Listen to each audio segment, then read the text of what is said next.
சுனாமிலே swimming போடுவேன், புயல் காத்துலயே வந்து நான் பொரி சாப்பிடுவேன் அப்படின்னு சொல்ற எல்லாருமே சர்க்கரை கிழங்கு சாப்பிட்டு ஸ்ட்ராங் ஆக்கிரும் அப்படின்றது ப்ரூவ்டு உண்மை.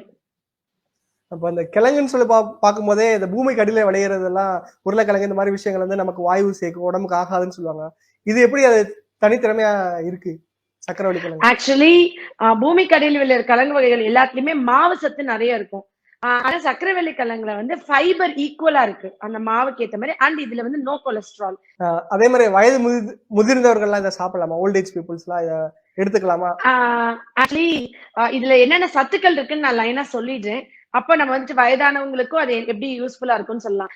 முதல்ல வந்து சர்க்கரை வெள்ளி கிழங்குல விட்டமின் A, C, E, அப்புறம் vitamin B5, riboflavin, niacin, thiamine சத்துக்கள் இருக்கு. இந்த சத்துக்கள்லாம் இதுல கொட்டி கிடக்குது. இதுல எவ்வளவு தூரத்துக்கு கொட்டி கிடக்குதுன்னா, இந்த விட்டமின் B5ன்ற சத்து குறைபாடு உள்ளவர்களுக்கு ஜென்ரலா முகத்துல பரு, தலையில பொடுகு, அதுக்கப்புறம் மூட்டு சம்பந்தமான நோய்கள், ரொமட்டாய்டு ஆர்த்ரைட்டிஸ், இந்த சர்க்கரை வியாதிக்காரங்களுக்கு பாத எரிச்சல் வரும், கால்லாம் எரியுது திகு திகுன்னு இந்த குளிர்காலத்துல ரொம்ப சொல்லுவாங்க. அதே மாதிரி குழந்தைங்களுக்கே ரொம்ப கிராங்கியா இருக்கிறது, attention deficit hyper active childrens, இவங்க எல்லாருக்குமே பாத்தீங்கன்னா விட்டமின் B5 ரொம்ப கம்மியா இருக்கும். அது மட்டுமான்னு பார்த்தோம்னா விட்டமின் B5 கம்மியா இருக்கவங்களுக்கு தோல் சம்பந்தமான நோய்கள், அதாவது ரிங்வார்ம் இன்ஃபெக்ஷன் சொல்லுவோம், படர்தாமரை அதிகமா இருக்கும். இது எல்லாமே குளிர்காலத்துல மூட்டு சம்பந்தமான நோய்கள் வர்றது, பாதை எரிச்சல் எல்லாமே குளிர்காலத்துல ஆப்வியஸா இருக்கும். இது எல்லாமே B5 டெபிஷியன்சில இருக்கு. அப்ப B5 உள்ள உணவு சாப்பிட்டா இந்த பிரச்சனைகள் குறையும். இப்போ ஒரு மூட்டு வலிகளோ மூட்டு வியாதிகளோ குறையணும்னா B5 இருக்கிற உணவு எடுத்துக்கணும். அப்ப அந்த மாதிரி B5 அதிகமான அளவுக்கு கொட்டி கிடக்கிற உணவு என்னன்னா சர்க்கரை வெள்ளிக்கிழங்கு.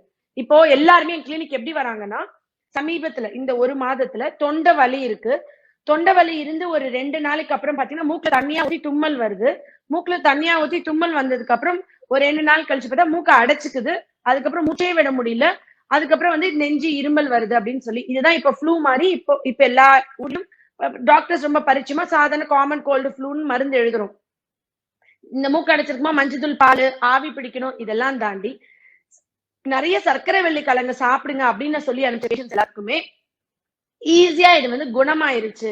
இது வந்து நுரையீரலையும் சுத்தம் பண்றது இல்லாம, அதாவது சர்க்கரை வெள்ளி கிழங்கு எப்படி சத்துன்னா, நம்ம சாப்பிடுற சாப்பாட்டுல இருக்கிற வேஸ்ட் கழிவுகளை உடம்புல இருந்து வெளியேற்றுறதுக்கு, the remaining products of food, நம்ம சாப்பிட்ட சாப்பாட்டுல இருக்கிற நச்சுக்கள், கழிவுகள், வேஸ்ட். இப்போ கோலன் கேன்சர், குடல் புற்றுநோய் யாருக்கு வரும்? யார் வந்து இந்த ஸ்மோக்டு மீட், கரிஞ்ச சிக்கன், இப்போ தந்தூரி எல்லாம் சாப்பிடுறாங்கல்ல, நிறைய கரிஞ்சது ஸ்மோக்டு மீட்ஸ் நிறைய எடுத்துக்கிட்டா அவங்களுக்கு வந்துட்டு இந்த குடல் சம்பந்தமான கோலன் டைப் ஆஃப் கேன்சர்ஸ் வரும்னு சொல்றாங்க. பட் நம்ம வந்து சர்க்கரை வெள்ளி கிழங்கு எடுத்துக்கும் பட்சத்துல அது குடல்ல இருக்கிற வேஸ்ட் எல்லாத்தையுமே கலெக்ட் ஆகாம உடம்புல இருந்து வெளியேறதுக்கு உதவுது.